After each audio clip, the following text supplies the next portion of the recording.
Josh, I can't hear you. Hi. Hi. So I was wondering if you have to take a year off from a school, is there such a thing as being blacklisted? Keelani, it's a good question. I'm happy that you ask such a sensitive question at the show. I'm be more than happy to answer it. And I know that we have a lot of ballet teachers are interested in the show and are watching the show previously. I want to explain to you a little bit, Keelani, that as much as we wanted to take the personal aspect, the feelings out of our business, but you can't help to understand the fact all business are personal. Yeah. So your teachers poured in a lot of energy and love and care into training you. So without knowing the circumstances in terms of how you left, why you left, you should understand that there's a bit of at least a bit of a disappointment come from your teachers. Am I right? So can you tell me in what circumstances you left, or is it okay to share? Yeah. So I was dancing at San Francisco Ballet, and I had to take a year off because my great grandfather passed. Well, he didn't pass yet. So he passed the day before my birthday, which was in November. Mm-hmm. So I had to take the year off to be with him. In that circumstances, I do not believe your school will ever get mad at you for that reason. First of all, I'm very sorry for the emotional journey that you are going through, but I can guarantee you that your school and your teachers would never ever get mad. You left school for that reason, so there's no reason for you to be nervous about it, and just go back to your school, and they know exactly the circumstances was. They will never blacklist you for attending no matter like this to be at your grandfather's side. I don't think you have anything to worry about at all. Okay. Thank you. Yeah, just to be honest, there's nothing to worry about. Yes? Mm-hmm. Wonderful. Thank you very much. Thank you. Mhm.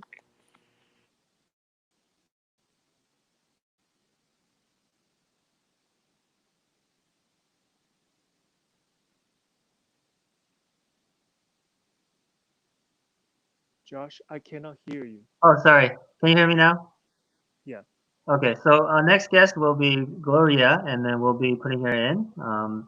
And also, Mr. Duke, could you make sure you speak a little bit louder because sometimes I don't hear you. But you can Okay. click on that. Okay, thank All right. you. Yeah.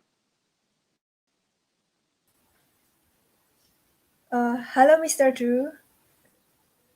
Yes. Hi, Gloria. How are you? I'm good. I'm fine. I Thank you want for to ask, coming in. yeah, I want to ask, is there any chance for dancers who are more than 25 years old to be accepted in a ballet company and pursue career? 25-year-old dancers, professional dancers, audition for company all the time. Okay, all the time, because dancers often spend few years in one company, and then if they feel that there's no if they feel like there's another company would suit them better at that time, people audition in the audition season right around March and February. That's when the dancers choose to go other places. It's not the fact that they're not happy in current companies, but it's they might just feel like there's another opportunity somewhere, or personal reasons. Perhaps they wanted to be near their family, they wanted to be near their loved ones, or the climate and geographic reason. There's so many reasons to forming that decision. But yes, dancers do move around. But my question to you is that you're talking about this 25-year-old. does she or he has the prior experience as a professional dancer? This very important question. Oh, I see. Maybe it is not experience in a big professional company, but because Mm-hmm. in Indonesia there is no professional company like San Francisco or American Ballet Theater. Yeah, Mm-hmm. but we do perform as a professional dancer so many times. Mm-hmm. Do that experience enough to for us to audition to get audition for ballet company in abroad. Absolutely. If you sounds like you are already a ballet dancer since you are engaging, performing live performances, you're trained regularly, Mm-hmm. and you work with choreography and you dance a professional repertoire. If that is the case, that you should be able to at least audition to try the company outside your country, but at the level are slightly higher than where you are now. Because why would you go somewhere the standards, artistic standards, are lower than where you are now, right? So I do Mm-hmm. believe that this is actually how you improve, because you improve around the levels around you, right? Your environment will take you. It's like the water goes high, the boat goes high as well. So let's say that your artistic environment around you is the water and you're the boat. So that when the environment rises, your artistic standard ability goes up as well. So I encourage you to look for the company that are perhaps more professional, better repertoire, more engaged with audience and in terms of more performances, and that is absolutely a possibility, right? But I do not recommend you look for companies so far out of your range, right? So if you Mm-hmm. are dancing in a smaller company that you do, let's say X amount of performances per year, um, then this type of company, there's so many, there's nothing wrong with it. It's absolutely great. Actually, they do really, really great audience engagement and the audience love them, and you fulfill your responsibility as a professional ballet dancer. But I would not recommend from that environment right away you audition for a world-class top level ballet company like American Ballet Theater. I don't think that approach is helpful. But you have to understand the companies, I always say that it's like a pyramid, like this, right? So you have the top company and the top. Then you have a lot of company trickles down in terms of size, capability, in terms of artistic levels. Within that pyramid, should be a lot of opportunity for you, right? So I don't recommend you always look at the very top, the top of the pyramid, the best company in the world. You should look within this pyramid. There will be a company absolutely suitable for you. So go back to the question you had. Our 25-year-old, is it possible to accept the ballet company and pursue a more engaging career? This is absolutely possible, and you should pursue it. Make sense? Okay. Yeah, makes sense. Makes sense. Great. Yeah, and then you Okay. have to do your research, right? You have to do your research, Mm-hmm. and you have to see the company, because now you have social media right at your fingertips. You look at the company, you look at their website. That's what I believe the research could help you to determine your approach very much, because all the homework you have to done prior will benefit you very much. First thing, website. You look at the company's website right away, right? There's always a dancers page. You look at the dancers, you look at their biography, then you see where their path were, where they're coming from, what they're training, and how old are they. You can generalize a formulative decision, right? That will help you to make an appropriate approach. That's my recommendation. Do your research. Make sense? Makes sense. Yes, Okay. yes. And do you Thank you. have Yeah. and do you have any suggestion for dancer who injured their ankle or leg? And what should they do to keep their body shape when they have to rest because of the injured? And do you have any suggestion to prevent the injuries, maybe? Yes. Very good question. If you have injury your ankle, I recommend you totally stay off that area. Rest to me is the most important way to recover. It's the rest. This is the most hardest part for dancers because dancers always wanted to try it out. Dancers always, if one day, one morning, you feel a little bit better, dancers like, okay, I'm good for class. And they go in there because adrenaline, because they like to believe that they're injury free. And a lot of cases that they further injure themselves. So secondary injury, it's more damaging to the injury itself. So to me, it's very important you rest, right? Even if you don't feel pain whatsoever, you still have to give a few more days, let it fully healed, right? So the idea is you try to glue something together like this, okay? So you have to let the chemical, you have to let the glue to take its effect. That takes little time. So what if you the glue start taking effect, but it's not fully bound together? Then you start taking them apart. You start taking them apart like this. It would never work, right? This process itself, it's more damaging than the injury to start with. So you stay off that area. Fortunately, there's so many other things we can do while rest the ankle. Perhaps for us ballet dancers, very important, your abdominal muscle, right? That core muscle right there, it is a very important part for of the body for us to take for us to improve our technique. We can do a lot of abdominal exercises. Also flexibility, right? You can stretch your leg front, side, and back. That does not do anything with the ankle. You don't need it to do anything with the ankle. You can work on your port de bras, right? You look at the video, improve the port de bras. You can listen to music, improve your musicality, right? You can look at the variation and learn the combinations. So when you are healed, your teacher can coach you, right? You can do all that while you're reading a biography of a famous dancer. You see, there's so many layers, things you can do.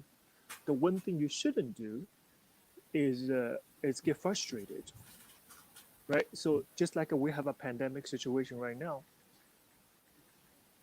use the, I would not say opportunity. This is not ideal situation. However, we have to make the best out of the situation. So we have no other choice but move forward, be more engaging in the environment that allow us to do so, right? So there's so many things you can do. Flexibility, strengthening, musicality, put a bras, intellectual stimulation, read a book, everything like that. Does it make sense? Yes, makes Yeah? sense. Yeah. Yeah. So it is when your mind is not engaged, not being stimulated, no, your body not being stimulated, that's when you get kind of let down, discouraged. And I don't believe that's helpful for healing the injury either. Yeah. Mm-hmm. Okay. And yeah, okay. And how What's to the follow-up question? improve how to improve the line of the body. I mean the technique of the body, the lines and the posture. Ballet How to class, improve ballet class. the bar. Okay. You do the bar diligently. Do the, when you do tendu, fondue, and dégagé, in my opinion, it's like a sculptor.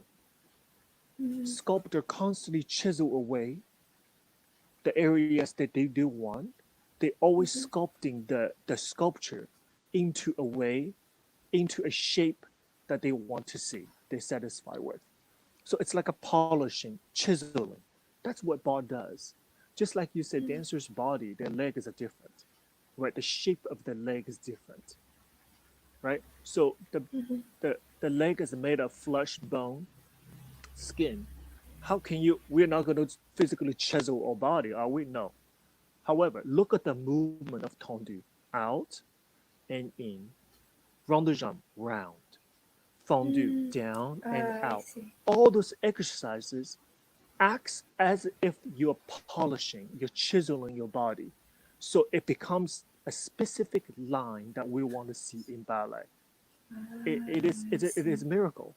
It is miracle, right? So you're not Mm-hmm. going to physically manipulate like how you would like a sculptor. But for us, the ballet class is a way to shaping our legs. Mm-hmm. Oh, I Does see. it make sense if you truly think about it, right? And another aspect very important um, is Gloria. It is a rotation. Rotation, it's like ultimate mystery. How rotation ballet turned out can increase the strength, stability, at the same time shape our body or legs to the way that are so beautiful. It's from rotation. That's why it is important that to have a rotation, have a sensation of rotation turned out. That's one thing that differentiate ballet from all other dance genre is from rotation. Does it make sense to you? Yeah, makes sense. Yeah? Good. Okay. I Thank, good. I hope that helps. Yeah, keep up yeah. good work. Yeah. Yeah? Thank you very Good. much, Okay. Mr. Ju. Yeah. Yeah. Thank you. Thank you. Thank you very much. Bye-bye.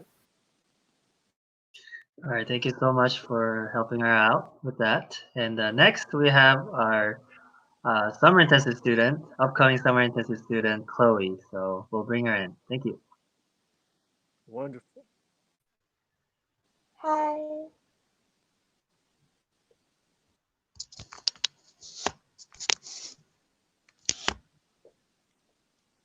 Hello. Hi Chloe, how are you? I'm good. So your question is how do I balance my normal life with ballet? Yes. Another really great question. Another really great question.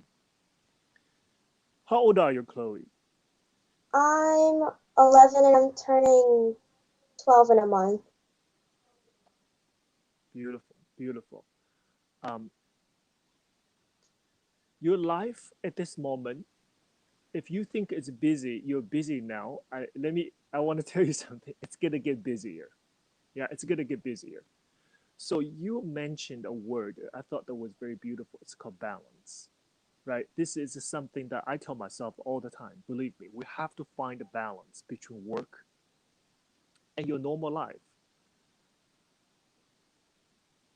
Ballet and normal life. So the normal life consists with spending time with your family, read a book, have some resting time, and do your academic work. Correct? I assume that you are in classes, academic classes, lots of homework.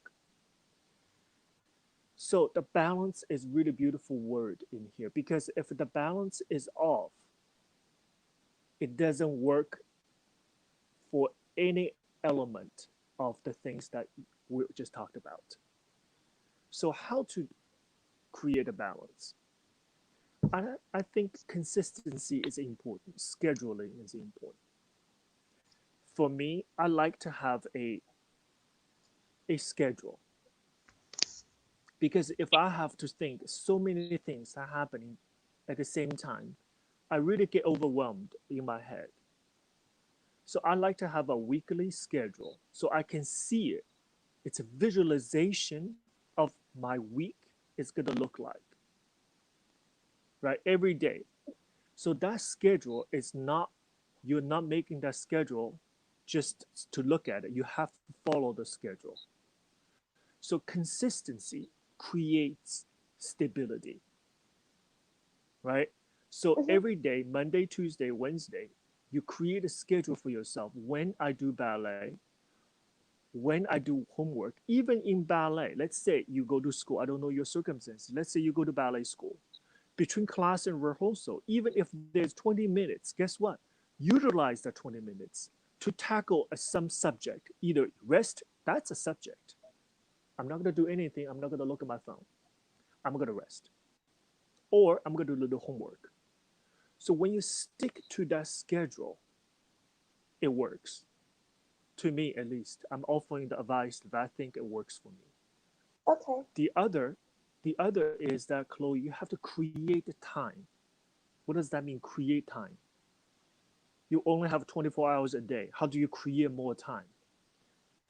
I believe you can.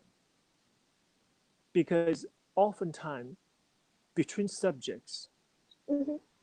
next thing you know, I just 45 minutes gone by, I just didn't know what I just did. But create time means that recognize and find the little pockets of time to do your tasks. Let's say your homework, it requires, let's say, an hour to finish, right?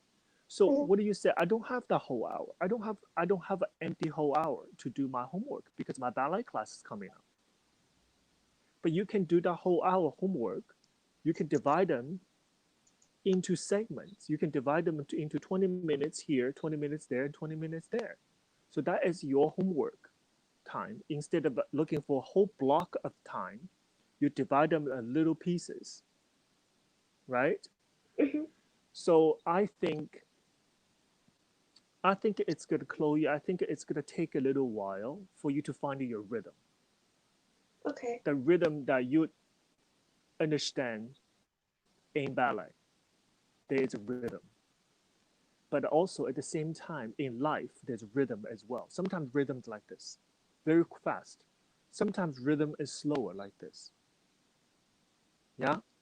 Mhm. So when the rhythm gets slower, please use the time to rest, to rejuvenate. I always take naps when I was a dancer.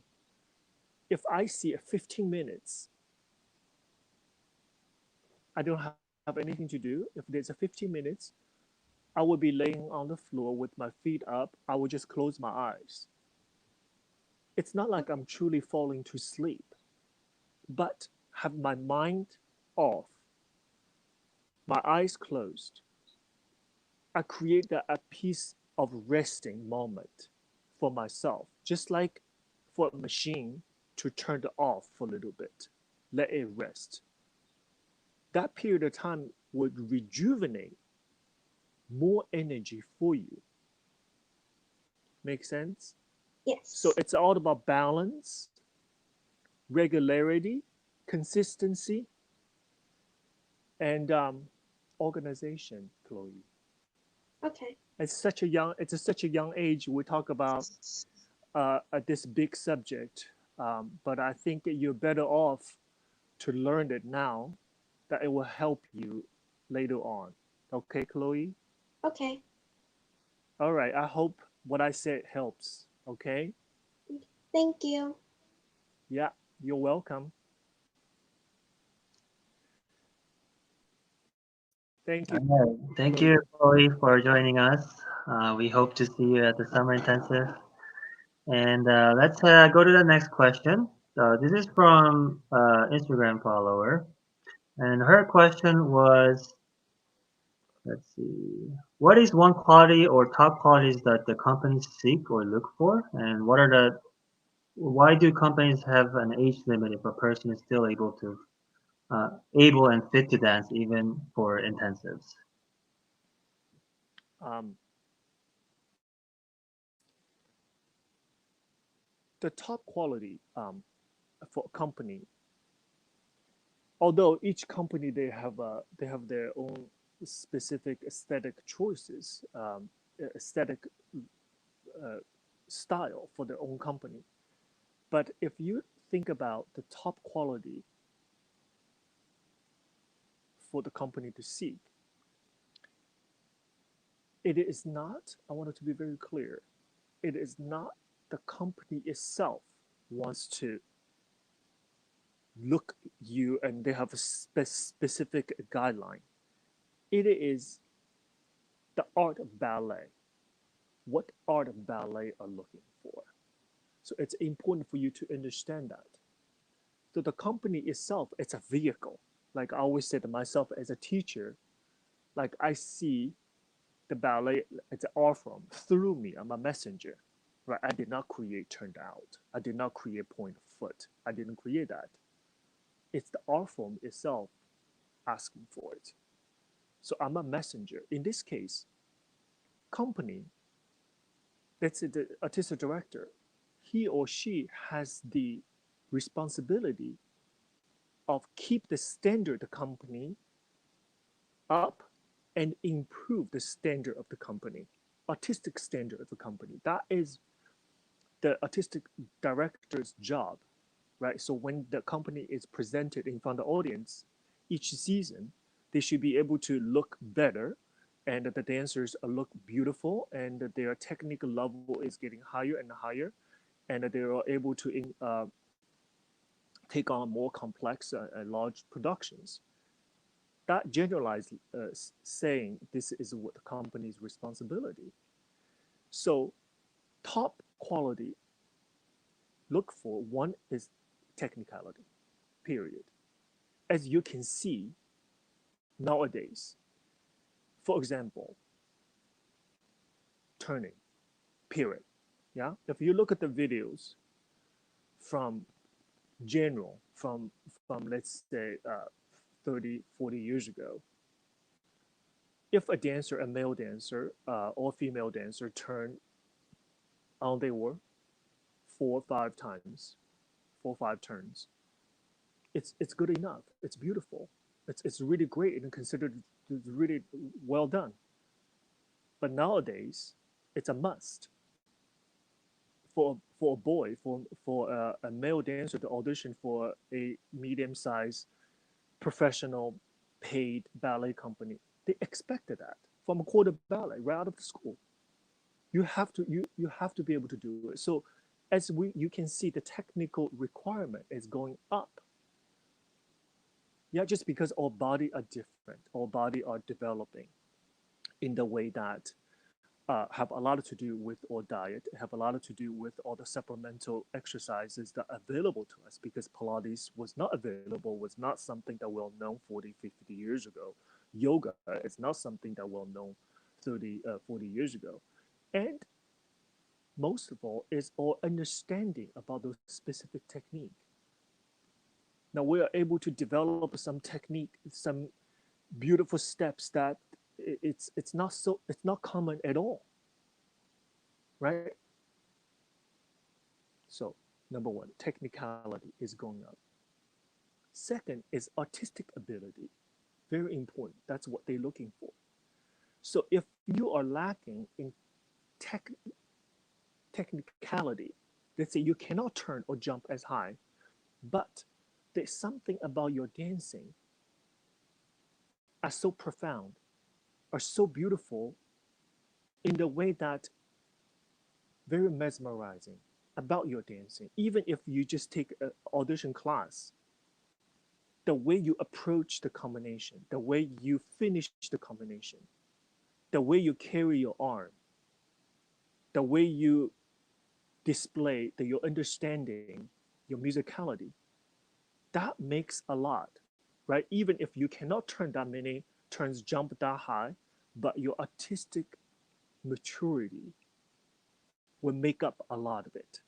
All right, so we talk about technicality, we talk about artistic ability, right? Third, what's third? Third is to me is a little bit mystery. It's just basic chemistry between one person to the other. Just like a dancer, sometimes on stage, you don't know why. I tended to watch this dancer more than the other. This is a human feeling. Perhaps that dancer spoke to me, but it may not work for other dancers. So just perhaps when you audition for the company, something about you that was captivating for that particular panel of artistic staff that was looking at you. That's so beautiful. That's what's beautiful about art. It's not something we can explain. It is not something we can even write it down. It's a feeling. That's why we call it art. It's elusive, something unexplained. That's a quality itself. I can help you to dissect what that feeling is. It is your projection with people watching you. It's the use of your eyes. It's the musicality. People say dynamic. What does dynamic means? Because the music is the same, the meter is the same. But the way you dance, the way you use the music are slightly different from everyone else's. That makes your dancing just that much more captivating than others. Little elements, a lot of stuff is natural, your natural ability, but a lot of stuff you're able to learn from your teachers.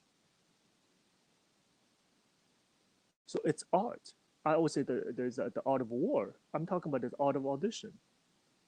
How can you make that 90 minutes? We talked about the previous episode to make the company feel they have to have you. They cannot think why.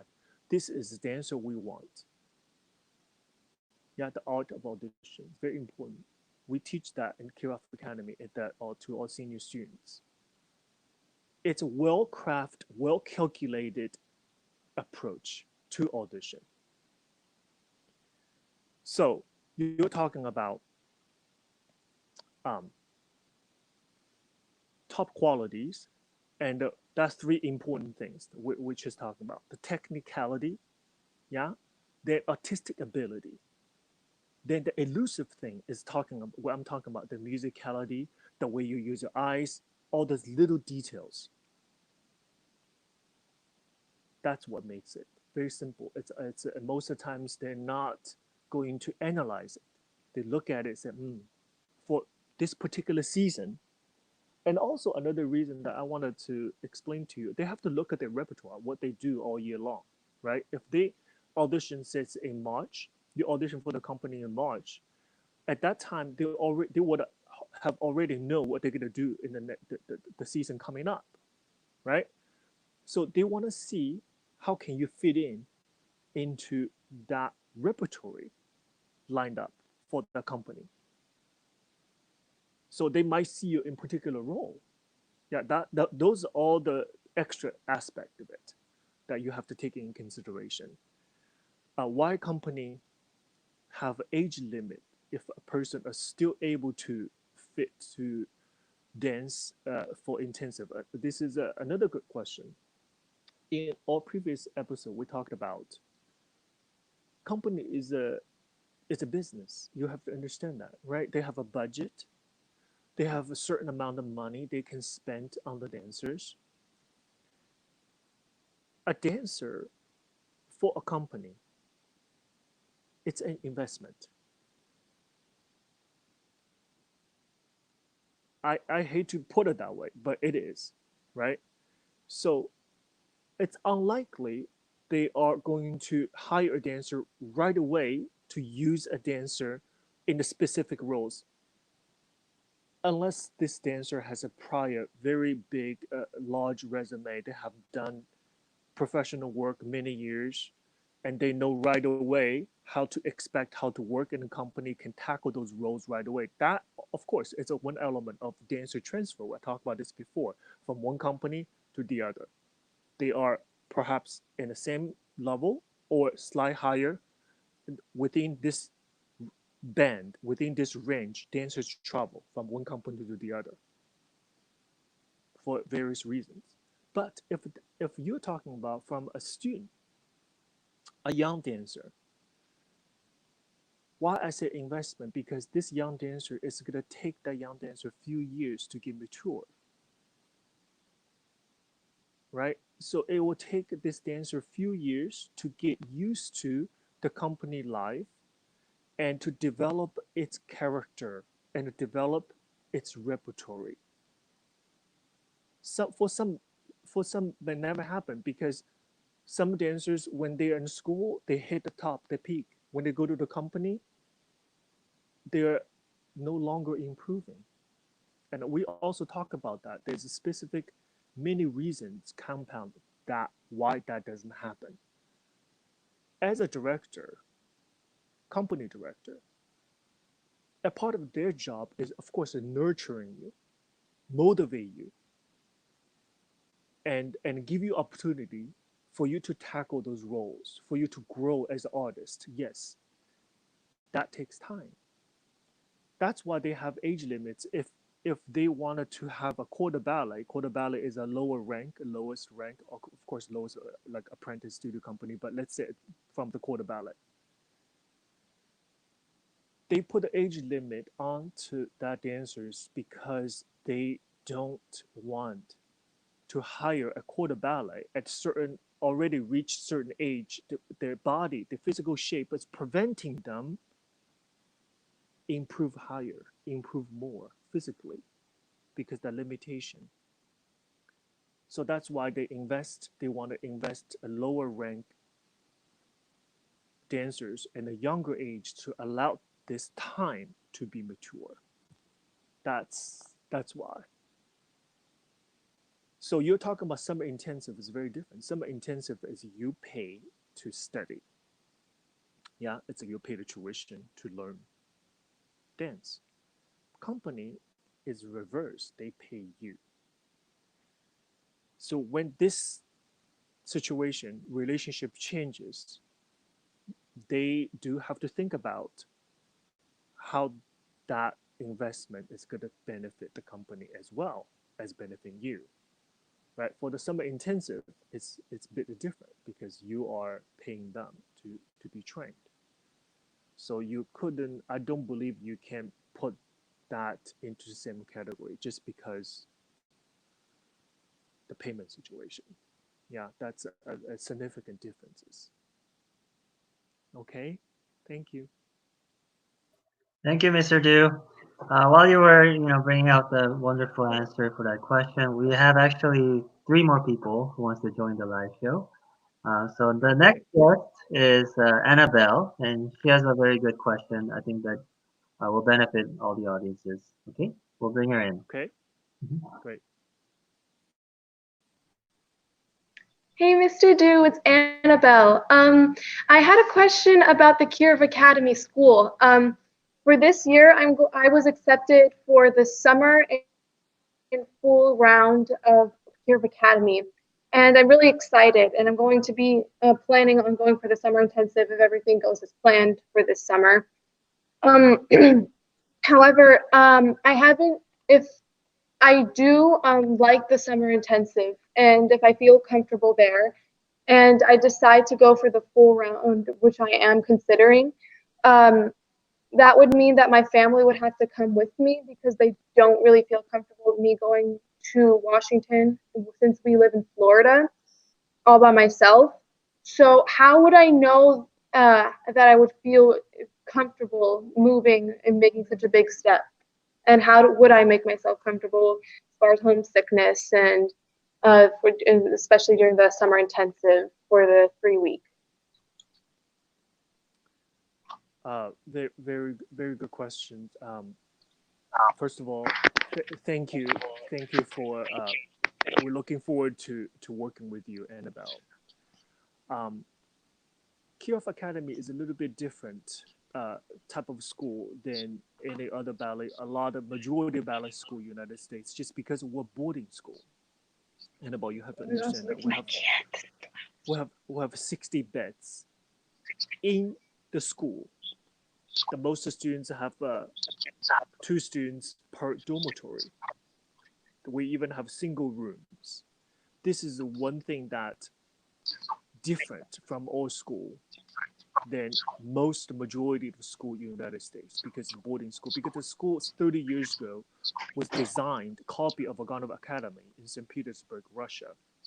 So we believe that it is if it's a professional ballet school requires the type of time you spend in the school are not wasted by traveling from home back to the school, home back to school. So we want to have a institutionalized education where you live, you eat. We have a beautiful, fantastic cafeteria that we have staff dedicated to create a nutritional meal for the students, and we have library and we have a nurse's office. So the entire school is dedicated for one purpose: is training professional dancers.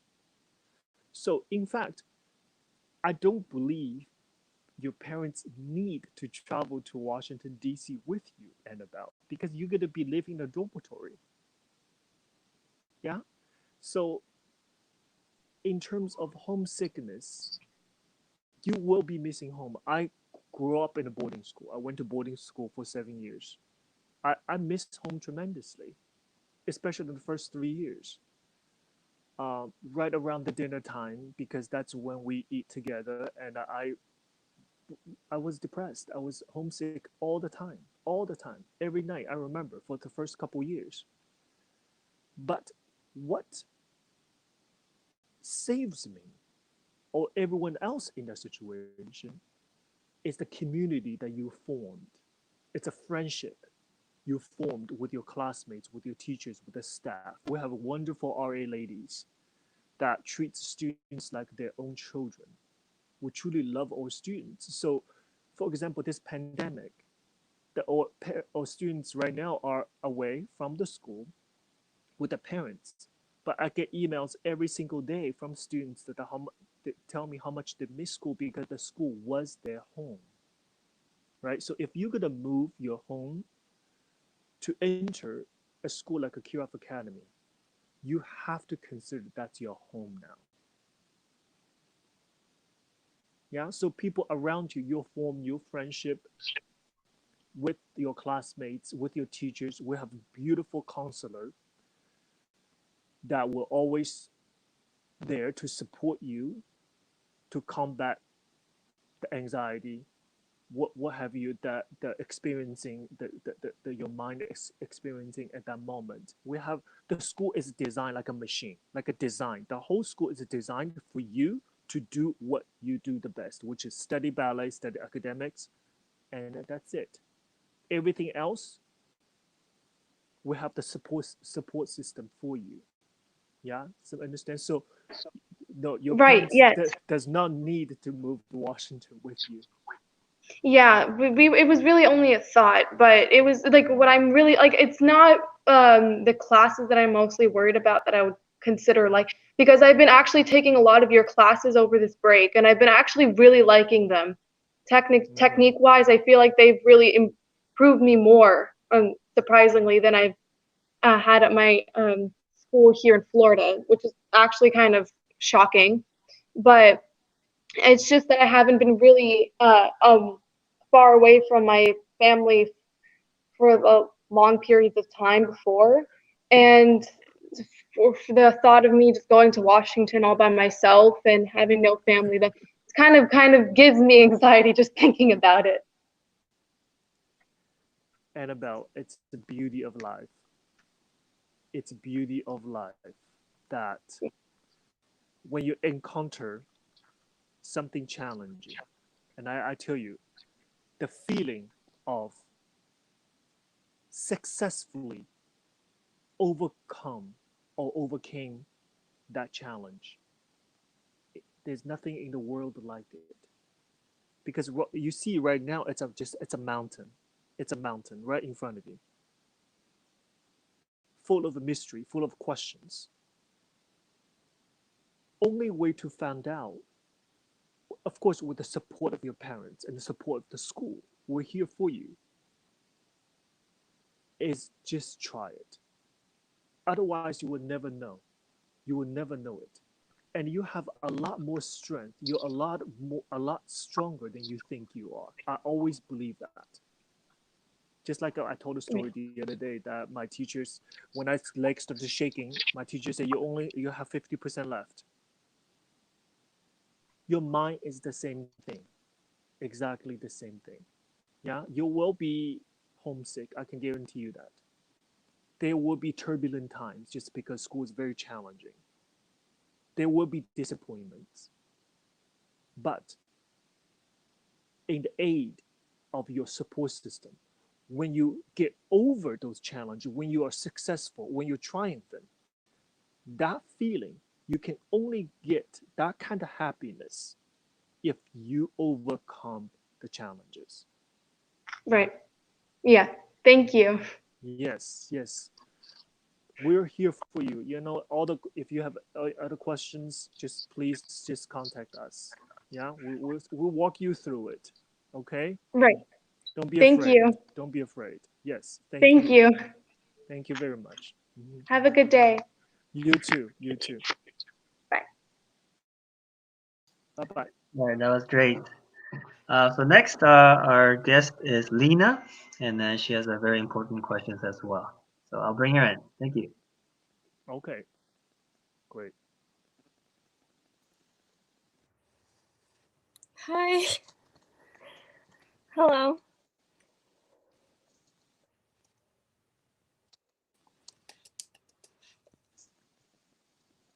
Hi.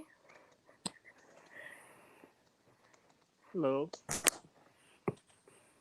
So my question was, What's your question? I started ballet at a really late age. I was just never, my parents didn't really put me into it, and I started at 13, and I worked really hard, and I have sort of managed to catch up with people around my age. I'm 15 right now. But in December, I had an injury, and I've torn a muscle on the side of my calf. And I haven't really done anything. I haven't done center or anything in at least 4 months. And I'm hitting a roadblock right now in wondering, like, will I ever make it? Because I was already at a disadvantage because of how late I started. And then now I like haven't been doing really anything. So I was wondering if you had any advice for like how to physically like take care of myself since I can't really do a lot with my legs. And then mentally, how can I, are certain things like worth doing, I guess. First of all, what's your name? Lena? Lena. Lena, wonderful. Thank you for calling. Thank you for coming in. First of all, let me tell you, Lena, 13 to study ballet, it's normal. It's normal. The Vaganov Academy or the Kirov Academy, it's 10 years old, 11, 10. My school accept 12-year-olds for professional training. So when you start 13, it's perfect. So you first of all, you get that out of your mind. You didn't start late. By United States standard, kids start ballet like 3 or 4. That's not ballet. That's kind of like movement with the music, play around a little bit. You're taking Okay. class with the little tutus and jumping around.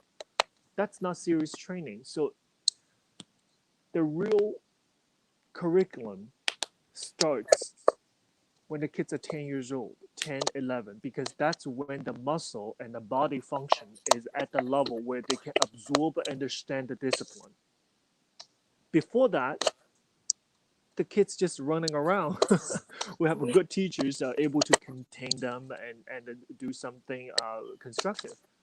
But we believe it is at 10 or 11 years old. That's when we can really train a student from level 1. So you're 13. There's absolutely, don't worry. That's not an issue. Okay, let's just get that out of our way. Okay. I have danced side by side with male dancers that start at 18 in university. Fantastic dancers. Of course, the guys, the body, the construction is a little bit different. So they can start a little later, like 18. Professional, beautiful career and everything. Yeah. So 13, no problem. Don't worry about it. So now you have this injury, right? So the injury is still hurting you right now? Yeah, it recently got worse actually. I think it's might have been because I've been working on floors that are not designed to be danced on because of corona and everything. And before I could walk without pain, but now we're at a point where I'm walking with pain. So Mm-hmm. Well, the pain itself the sensation in pain itself, it's very simple. Why is there? It is there to tell you to pay attention to the particular area. So again, leave it alone. Rest is very important, right? So sometimes during the day, you feel a little bit better. But that's just at that moment, for whatever reason, can be various reasons why you feel a little bit better. The pain subside a little bit, but that does not mean the injury itself have suddenly healed from morning to afternoon. It doesn't. It didn't work like that. Yeah. So when you feel like the day before you feel terrible, but today I feel great. I'm just gonna go take a full ballet class on the wood floor. That's not helpful, Lena, because that injury did not miraculously uh, healed itself overnight. It didn't happen, right? So we really have to look at it in a very professional way without being emotional about it. Because for a dancer to have an injury is one of the most frustrating thing. Believe me, it's frustrating because you want to dance, you wanted to do something, but it is this sensation of pain keep you away from what you want to do. It's a frustrating situation, but you Yeah. have to keep it professional. Your mind have to keep cool. Work on other things besides that area, right? Mhm. Unfortunately, we're in this idling moment right now. But just like I teach a ballet class, focus on what can we do at home. So that same concept should work with you, Lena. You work on the things that are not required to move that leg. Work on your port de bras, right? That does not mean that you're wasting time. You're tackling on one of the most fundamental, most important aspect of ballet, classical ballet, is port de bras. Yeah. Truly learn, truly see what is the connection between your eyes, your fingers, your shoulders, your neck. Perfect that. Use the opportunity to do that. Don't idling on the fact on the issue you can fix, Lena. That's what I'm trying to tell you. Yeah. I Right? understand. Don't keep your mind stuck on the issue you can't fix. You just have to accept that's how it is now. Right? The nature, the body is gonna take its course. You're young, you recover quick. Believe me, you'll recover. Because your body is working to repair the area as we're speaking right now. You just have to give your body a little time to do it. In the meantime, Lena, work on something else. Okay. Core strength, flexibility, beautiful arch. Work on those. Use a TheraBand. Flexibility turned out. Yeah, read a book about a famous dancer. All these things is gonna benefit you so much. So use the time to work on things you can work on and leave it alone. Leave the injury alone. Yeah. Yeah, Thank dancers, we are type A mentality. Type A. We want you. everything to go. I'm like that too. Don't believe me. We want everything to go our way. Yeah. We want everything to have the tempo, the rhythm, how we like to have it. Because when you're in the studio, all your teachers giving you corrections. Don't do this. Don't do that. Do this. Everything. So you are naturally to have this type A to be perfect. Everything has to be perfect mentality. So especially when the things does not go your way, you have to accept that, Lena. You have to accept and work on other things. Make sense? It does. You will be fine. You will be fine. Yeah. I was Another wondering. you have follow up question. Go ahead. Yeah. So I guess this injury has really opened my parents' eyes to the world of like how one injury could end a dancer's career. And in that sense, my parents are very wary and I wouldn't say unsupportive, but very concerned that if I choose this route, I would be basically breaking myself down. And I totally understand that, but for like for one parent versus another, one is much more comfortable in letting me take that risk and I guess learning my own experiences, and the other one is very much against it, and I don't know how to begin to explain to her. I guess it's just a fact that she doesn't understand that there are different levels and not necessarily all of them are going to result in me getting injured. But I was wondering if you had any, I don't know, advice, I guess, for just Yeah, helping them yeah. understand. Um, One thing, I'm a parent myself. I have two girls. I have two daughters. Um, Parents needs to be educated. Yeah. So first you have to understand all the concerns. It's all come out of love and care. Let's understand that first. Mhm. It's because it is parents' job to look out for you, to see something that you might not be able to see now because your life experience are so young at this point, right? So it is their responsibility to see a little further ahead in your life to determine what do you do now. So this is their job. So don't get frustrated with your parents. Yeah, they need to be convinced. So, but what can we do in the meantime? What can we do to convince my parents that this is in fact something I want to do, right? So we have to present to our parents a posture that you have thought about it, you have a strategy. At least it's even if it's the strategy is immature, but you have a plan.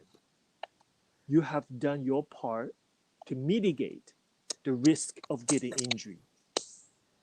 Just like by doing what I we were just talking about. If your parents to see you getting upset every day over this injury and not unable to do something else to fix that, then they begin to see there's a problem, right? They begin to see it is not unreasonable for them to imagine this type of situation lingers for years, or when Lena gets become an adult, cannot get past the fact that this little injury are preventing her moving forward in her life. That is the anxiety of a parent, right? So we can understand where they're coming from. But if you present to your parents in the ways that you are aware of the situation, at the same time, you have ways to improve yourself while your injury is happening. Third, successfully get past and heal the injury and move forward. If you can put that three things in order, I don't think you needed to do anything verbal convincing because they're watching you. They see, oh, this is not going to be a life changing experience for her because she's fully in control. She understands how she's going to get past this obstacle, and she is formulate a plan for it. And look, at the end, it was successful. So their anxiety will go away, right? So I think if you constantly try to convince them verbally, it's not as helpful as are physically demonstrating your maturity. And I think that's more helpful. Does it make sense? It does. Thank you so much. Because your parents love you. They don't want to see you upset. I'm sure they see you upset over this injury. I'm sure they see your frustration. I'm sure they see your the mood changes and I'm sure of it. That caused concern, and it is not unreasonable for them to express some concern. So just follow my instruction to calmly to execute those tasks. And if your presence, if your um, practice, daily practice now does not show any kind of disorganization, perhaps, I think your parents will be supportive, Lena. Yeah, because they want you to be happy and they will support you. I really hope so. Thank you so much for all Okay, of your advice. I really appreciate it. thank you very much for your support. We're here for you. Okay. Thank you. Have a great Yeah. day. You too. You too. Thank you. All right, thank you so much for that wonderful answer. And we'll move on to the list of questions that we had. Unfortunately, they were not able to join face to face, but they still would like to have an answer for these questions. Okay, so next question will be we'll mix the techniques and other career-based questions so that people are more engaged.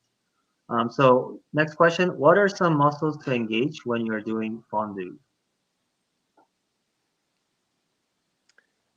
Fondue combination, as if you have followed my class before, when I was a student, when I was a boy, fondue combination is one of my least favorite combination. We talked about yesterday. It's like a little hurdle because you know why? Because fondue put a lot of stress on one particular part of your body.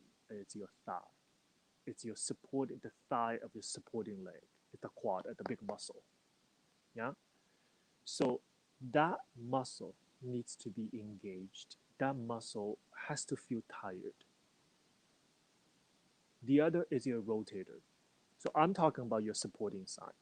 I'm not talking about your working side because fondue is at the 45 degrees that you have that articulation as of develope and point your feet and turn down, everything's beautiful. But fondue is about the coordination of one leg bending on the way up, supporting leg go down, working leg go to various directions. So it is the first part of fondue, the melting part, is important. So the muscle group is the thigh of the supporting leg and the rotator, the bottom of your supporting leg. That two muscle group is fundamentally important for the fondue part. Yeah, the fondue to melt is down. Is the first part of fondue. The second part of fondue, in my opinion, should not have exactly the same element. The second part has to be a little bit more energetic, less of a melting, just for me. I want the absolute melt on the way down, puts a lot of pressure on your thigh, on your bottom. But on the way up has to be a little That's just how I like to have it. Yeah. So yes, the thigh and the bottom of the supporting side. And I added one thing extra. Your knee when you plie has to do what? Has to go past the toes. Has to be in line with the toes and has to be past the toes, your knee. If your knee at the end of the melting thing and not past your toes, you're not on your leg. The very bottom of the plie, your knees have to be past your toes. Otherwise, you're not going to be you're not on your leg. Your weight is still on the heel, which is dangerous because on the second part, it's going to pull your weight out wherever your leg goes. Yeah, makes sense. Okay, Okay, thank you. So thanks. next question is, how should a dancer prepare for longer hours of dancing than what they're used to? Uh, this is a very good question. When what I tell you what a professional dancer requires on paper, they require 90 minutes of classes, like 90-minute class, technique class in the morning. Let's say from 9:30 to 11. Okay. Technically, they will have 6 hours of rehearsal after that. Have a 1 hour lunch break in between. 6 hours. So every hour out of the 6 hours, they require to have 5 minutes break each hour. That is a basic dancer's day is like. Okay, you might have a 4 hour day, you might have 5 hour, you might even have a 3 hour if you're lucky that day. Okay, but on contract, that's what you have to do. Can you imagine that? 90 minutes class, then you have 15-minute break, then you start your day of 6 hours rehearsal. Means body, mind, engagement. Uh, just workout, basically workout 6 hours plus 90-minute class.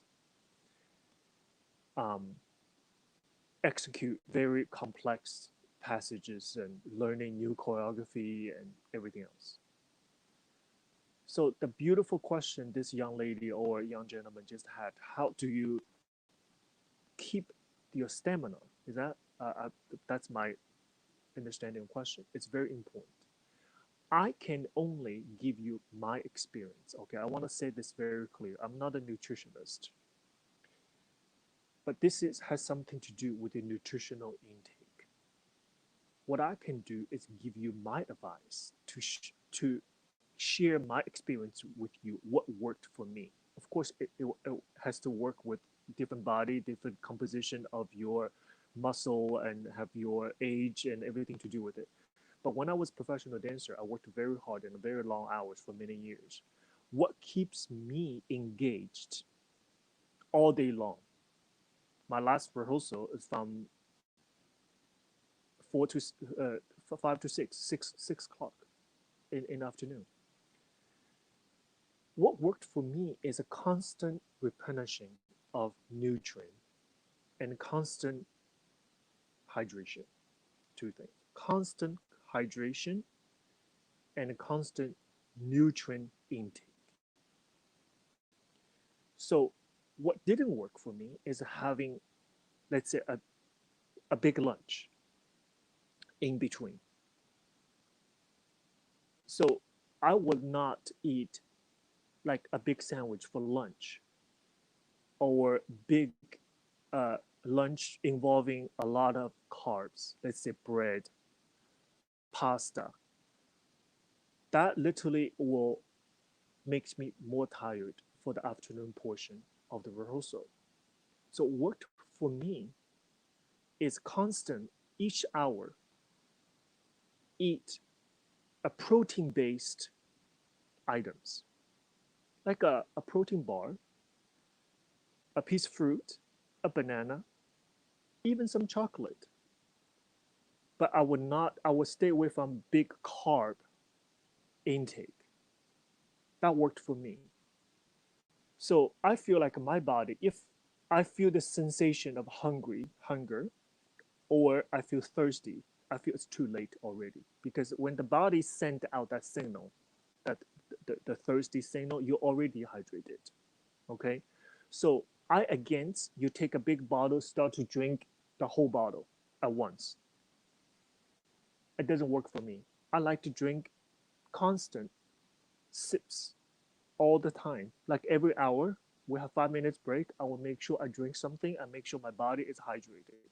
I make sure there's always something protein-based items in my system, because that will help my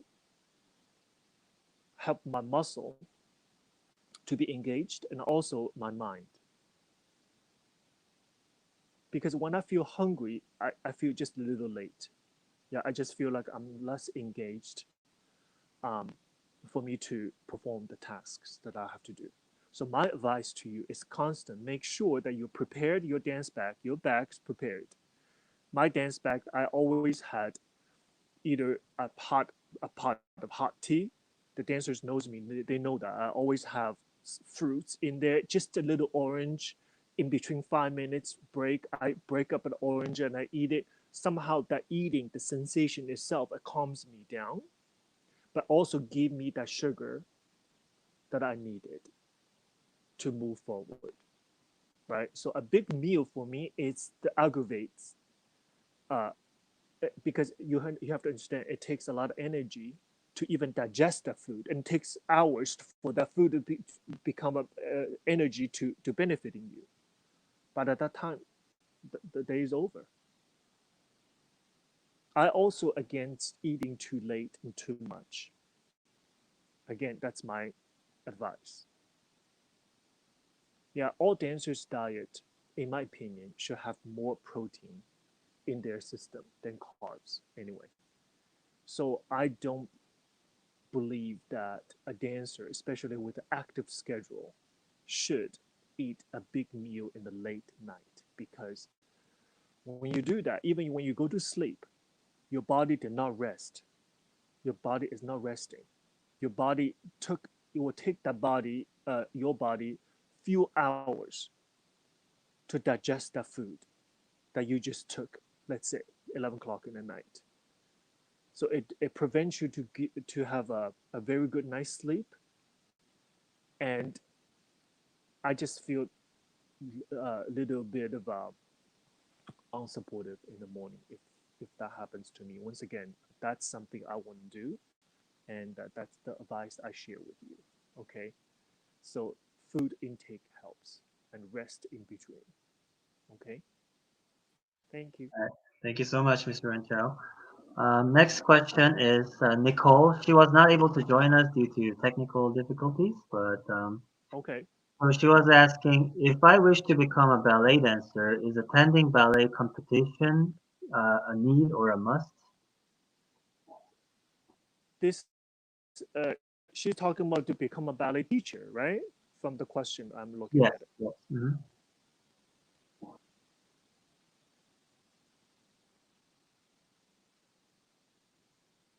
So this lady was asked if she wants to become a ballet teacher, whether attending competition is important or not. I have to say, it's a very good question because I don't believe it's a must, but I think it's very helpful. You know why? Just because the competition aspects are very much involved in the dancers education at this moment. I believe in competition. I like a competition.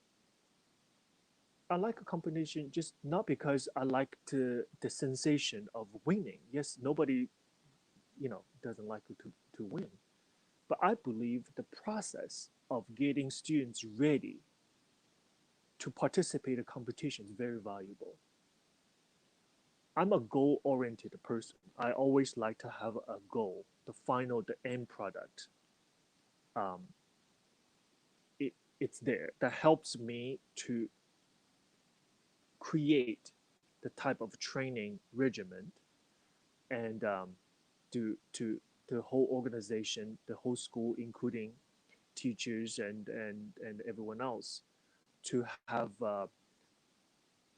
all bound together to create that process and to achieve that goal. So the competition aspect it is very much now as a part of school education. So if you're planning to be a teacher, it is very helpful to understand how that process works. To prepare a dancer to participate in competition is it's a tremendous process. So if you do it correctly, that dancer can learn so much from the process. For me, that's valuable. Sometimes I see a dancer and I know this dancer have very little chance to be placed in a competition. However, my experience is that after they finish the competition, they grow so much. They get so much more maturity and strength in every way, just because the process itself and the the experience of to be judged in front of a panel of a jury member and dance that solo alone on stage and with all the peers, that experience itself is very very valuable. So if you're planning to be a teacher, and I think it is very valuable, it is very helpful if you have that experience, because I guarantee you one of your students is going to say, uh, Miss So and so, I would like to participate this competition. Would you help me? And it's better that you have that experience and you can be able to tell that student how and do what, how to prepare it. And that has a array of a component into it, which is how to choose the repertory, right? Which variation is better for that student,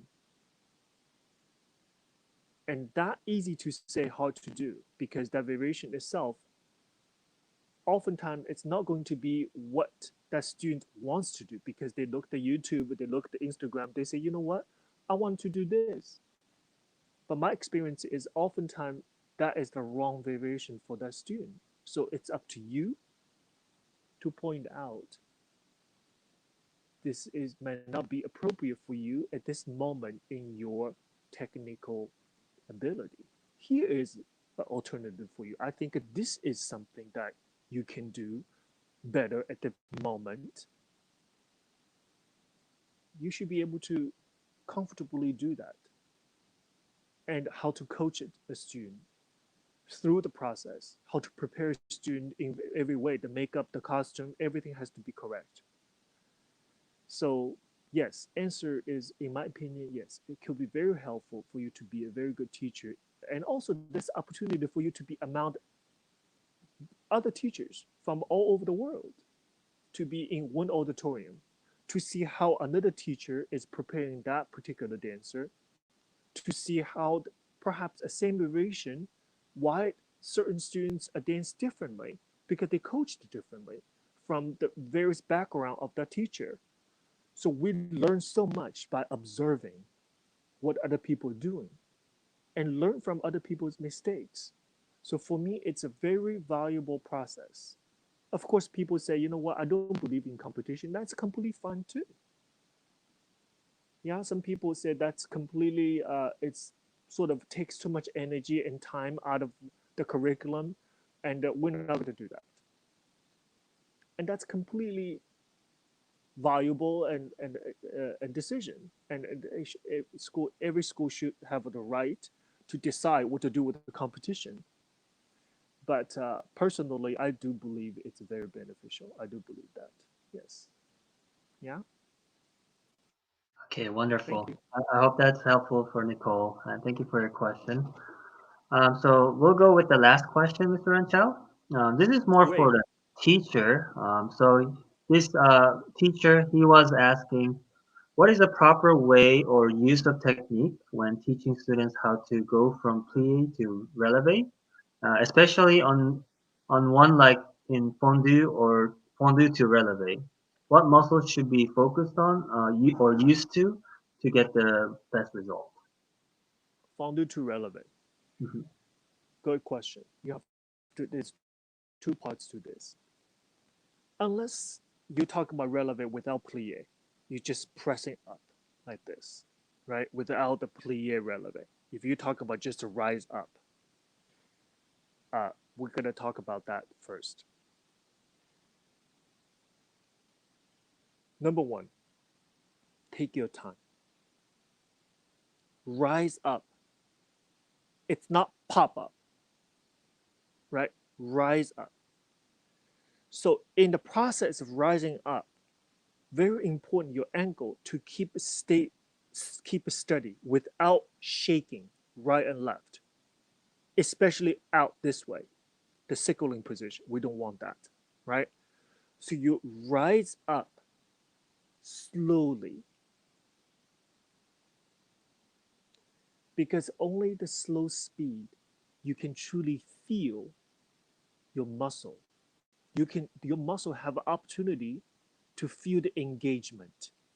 You actually can feel what muscle group are working, what it does is not working, and it give your body an opportunity to engage the right muscle to rise up. Okay, very important to be very supple speed. Come up slow, also come down slow as well. Very most important, coming down slow, you have to resist.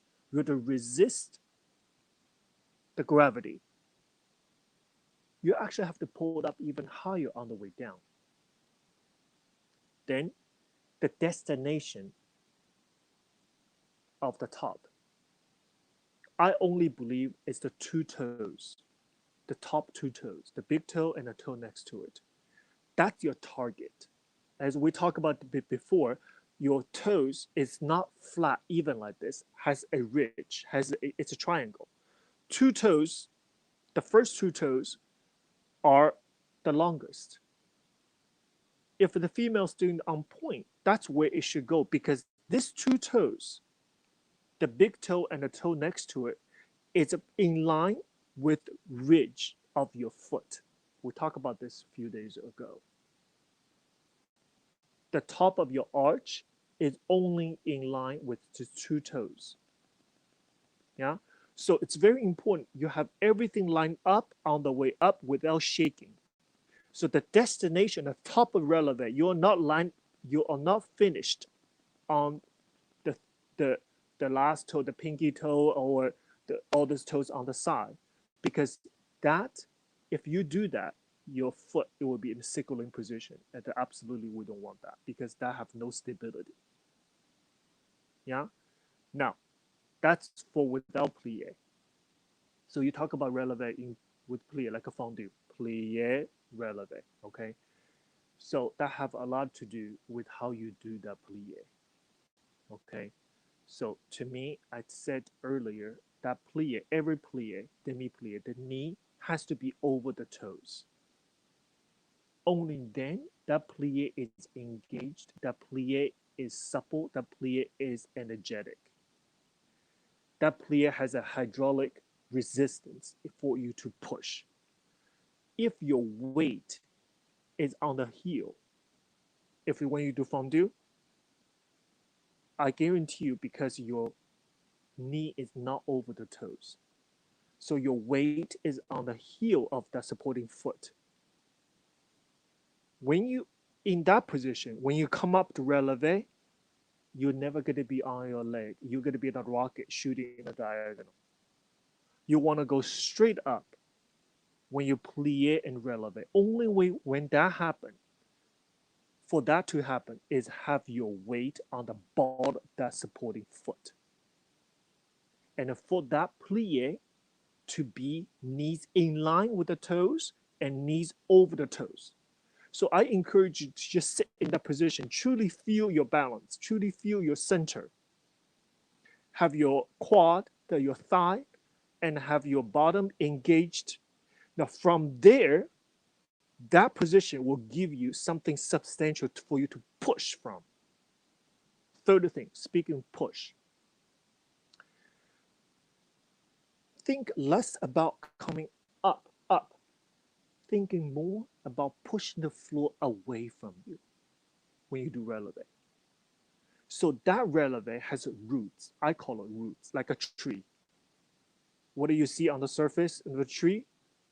You see equal amount of material underneath the ground, which is you don't see at the moment. So our idea is plie releve is the pushing the floor away from you, creating the roots go into the ground. Then the product on top, when you are on releve, you are heavy, strong. You're not floating on top of the floor like a tree without roots. Float. At one touch, it falls. Yeah. So I tell students, plie releve, you as if you're gonna push the floor away. That's how you grow. It's like a rocket goes up. It creates a lot of energy downward. You see that? And the rocket goes up. A lot of smoke, fire away from the rocket. So that downward energy produced energy go up. So a lot of visualization that takes a while for a students to sink in. But if you drill the idea every day, when they make a mistake, you correct them right away. It's not going to sink in one day just because you say so, just because, okay, you do it and they do it right away. No. It takes everyday remind a child, don't make the mistake. No, do it again, do it again. Don't pass it till you fix the problem. Yeah, you're not going to go to level 3 unless you tackled level 1 and 2. So because that problem, if it didn't get solved, you get past that. You say it's gonna go away. No, I don't let me tell you, it's not going to go away. It's gonna come back. That problem is gonna come back. You're gonna have to deal with the problem now or persistent all the time. So I encourage you, as a teacher, we have to be patient. We have to be persistent to solving those fundamental issues that are so critical in ballet structure, in ballet training. That for them, for the students to grow quicker, to reach their best, oftentimes, and they improve uh, to do difficult things. Oftentimes, what preventing them do that is the foundational issues. It is Plie Releve. How simple is that? Releve, rise up. Because those are the things that is going to surface later on in the upper levels when they try to do a classical variation. Exactly same issue is going to come back. So my way and QF Academy way is we're polishing students. We're going to get rid of all these issues. We're going to put them in a perfect platform so they can reach the next platform. Then we're going to take the time to massage all idea into those students so they're ready for the third platform. So one level at a time. That's the only way for ballet to be trained, I believe. Yeah, it's through structure, discipline, and dedication from the teachers. Yeah, thank you very much. I'm happy I can offer some of my advice, and again, it's just my experience with those subjects. Yeah, so I am positive that everything that I said that has been said before, I'm positive of that. But perhaps my personal experience can offer another way to explain it, then I'm very happy I can be able to do that. Thank you very much, everyone. Thank you, Mr. Du. Thank you so much for all the questions, everyone. And we do have other technical related questions that Mr. Du can actually follow up tomorrow during the live open Yes. ballot class. Yeah. He's very good Yes. at like integrating the questions and answers within the Yes. practice. So he'll do We can that do it tomorrow. tomorrow. Mhm. Mhm. Yes, and also, Mr. Du, would you like to briefly talk about the Thursday, the ballet podcast with Mr. The artistic director in the September. Yeah. September? So this is going to be a very very beautiful moment for QF Academy's virtual classroom. On Thursday, I'm going to interview my former boss, the artistic director of Washington Ballet, and the man I believe have so much to offer in terms of share his experience, and he's often very generous in share his point of view, and I think it's going to be very beneficial for many people, dancers, students, teachers, directors, choreographers, you name it, everybody. And I am very happy the he's going to be, on air in Washington D.C., where he was home for nearly 20 years, and he has transformed um, the city, the art scene, while he was here as artist director of Washington Ballet. And a huge personality. It's just one of those people that when you meet, when you talk, you immediately feel that he's your friend for 20 years, and he has that kind of capacity to influence and to be infectious of his energy and his artistry, also his charisma and all that, everything that a great leader has. And it's promised to be a very engaging and beautiful topics. We're going to talk about how the ballet today, um, how is the audition to an artistic director, what he's looking for in today's dancers, and how is the casting is the decision is made in the professional world. And this we're gonna hear from a artist director. He's gonna share some of the industry secrets with all young dancers, and we're just gonna have a beautiful chat. We just have so a lot of Washingtonians are very excited. They're not professional dancers, but they just love to see him. So I am very, very honored to have Septine to be our first speaker at our QF Ballet podcast. It's going to have its first episode on Thursday, 10:30 in the morning, and we can't wait to interview him. And I have some beautiful questions we could ask him. Okay. Okay, thank you. So everyone, remember tomorrow is open ballet class with Mr. Du at 10:30 a.m. Yes. And Thursday it will be the ballet podcast with Mr. Septan and Mr. Du. So I hope you to join there with us. And we'll end the show now today. But thank you again for everyone for your attention, and we really appreciate your attention and your support. And we'll continue to bring value um, during this hard times, however we can. Okay, so thank you so much. Thank you very much. Everybody take care. Thank you. Have a great day. I'll see you tomorrow. All right, Bye bye bye. bye. Bye bye. Thank you.